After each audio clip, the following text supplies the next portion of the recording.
సౌందర్య గారితో 5 సినిమాలు తీశాను నేను. ఇప్పుడు నేను అంటే ఆ రోజులు వేరమ్మా. ఫస్ట్ తీసుకున్న కాడి నుంచి అరుణకిరణము, నవభారతము, భారతనారి, హిట్లరు, మామగారు, పల్లాంటి పౌరుషం, పెళ్లి చేసుకుందాం, పవిత్ర బంధం, గోకులంలో సీత, అలాంటి సినిమాలు ఆ వరవడమ్మా. అవి ఏంటి ఓన్లీ డ్రామా సినిమా, డ్రామా పాటలు, మంచి రికార్డింగ్. ఆ బడ్జెట్లు వేరమ్మా. అలా తీసాము 50 సినిమాల దాకా. దీని తర్వాత ఇక నా వల్ల కాదు, నేను తీయలేదురా బాబు అని నేను మానేసి. అదే అదే అది సార్. సౌందర్య గారు ఎలా అయితే నటించారు, మీరు ఒక చిరంజీవి గారిని, ఒక రాజశేఖర్ గారిని, ఇంతమందిని డైరెక్ట్ చేశారు, ఒక వెంకటేష్ గారిని.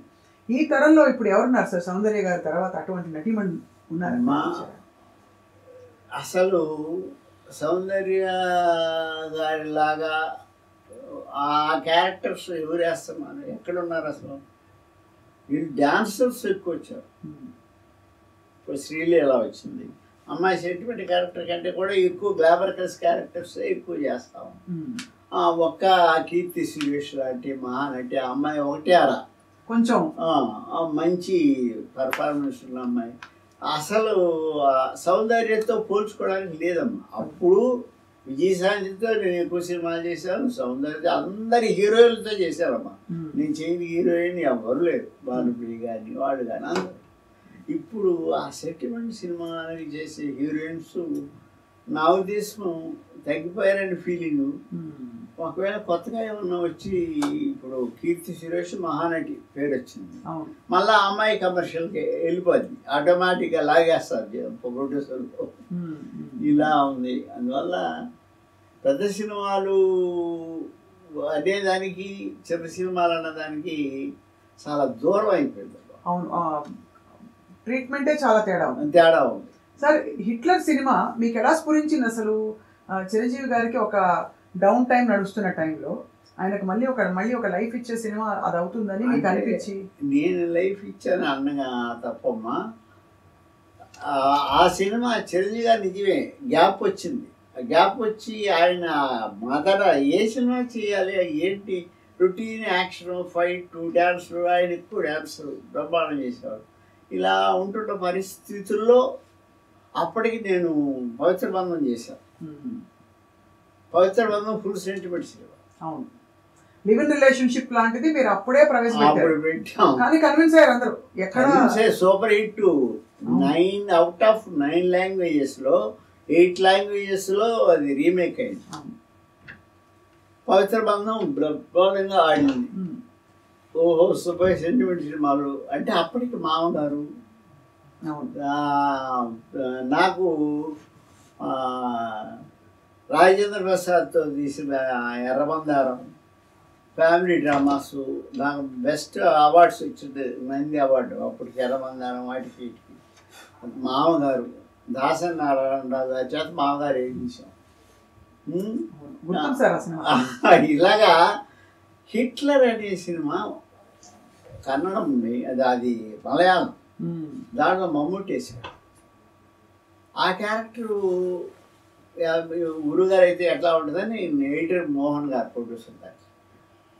సుబ్బయ్య రాజు చూద్దాం అని చూసాము, బ్రహ్మాండం ఉంటుంది ఆయన వేస్తే గురుగారిని అంటే పోయి. అప్పుడు ఆయన చూశాడు, ప్రొడ్యూసర్ చూసి ఓకే చేద్దాం అన్నారు. చేద్దామని అన్న తర్వాత అప్పుడు ఆ సినిమా చిరంజీవి గారు 5 చెల్లెలు, ఒక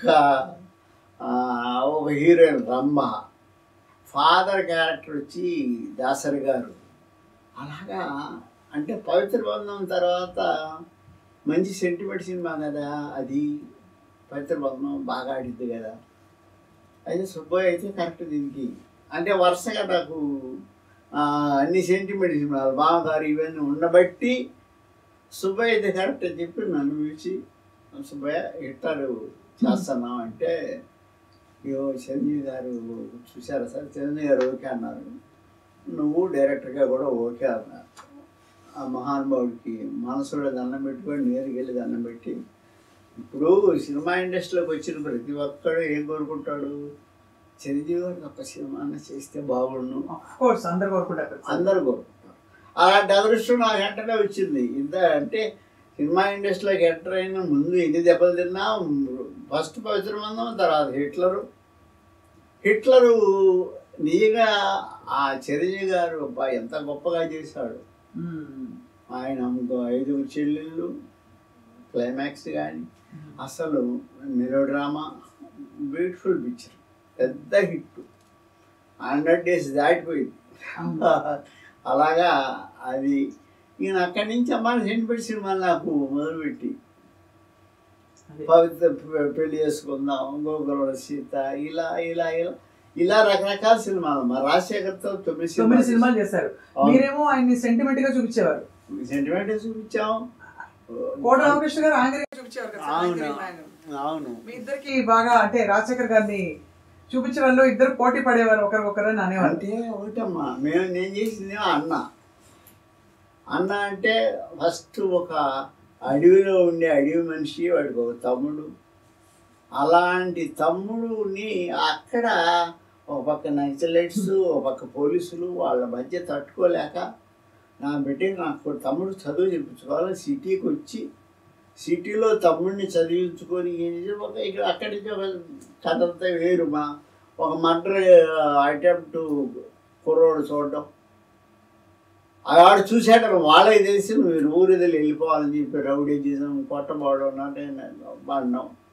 వాళ్ళు తరివేస్తుంటే ఇంకొక పార్టీ ఏది ఎవరైతే రివర్స్ ఉంటారో వెళ్ళిన గ్రూప్ ఏమో వెళ్ళిపోమంటారు, ఇంకొకరేమో మీరు వెళ్ళడానికి లేదంటారు. అట్టా దాంట్లో తమ్ముడు చచ్చిపోతారు. అప్పుడు నేను వెళ్ళను, మీ ఇష్టం అని చెప్పి అని చెప్పి ఏమవుతా కానీ చెప్పి ప్రజాసేవ మొదలు పెడతాను. అలా అందరికీ ఎవరు కష్టాలు తీరుస్తున్నాడు కాబట్టి అన్న అన్న అన్న అని పేరు వచ్చి అన్నగా వచ్చి పెద్ద క్లైమాక్స్, సూపర్ డూపర్ హిట్. అతనితో 9 సినిమాలు తీశాను, మంచి మంచి సినిమా. మనసున్న మహారాజు. మీ దృష్టిలో ఉత్తమ అద్భుతమైన నటుడు అంటే ఎవరు సార్? ఇంతమందితో వర్క్ చేశారు అంటే మీరు అమ్మయ్యా ఇంత అయితే చాలా హ్యాపీ అని అనుకున్నారు హీరో? అమ్మాయి నేను చేసిన వాళ్ళందరూ మంచి హీరోలేనమ్మా, ఎవరిని తగ్గిస్తాం అంటే వాళ్ళకి దొరికిన క్యారెక్టర్ పెట్టారు. ఇప్పుడు అన్న రాజశేఖర్ యాక్టివ్గా చాలా మంచి ఆర్టిస్ట్, కాకపోతే కొంచెం టైం సెన్స్ డిఫరెన్స్ ఉంటుంది అంతే తప్ప. ఈజీ లేట్గా వస్తారా? అది కొంచెం అంటే రాత్రులు లేట్గా నిద్రపోవడం, తెల్లారి లేటుగా లేవడం, అయినా వాళ్ళని ఏం అనలేము మనం.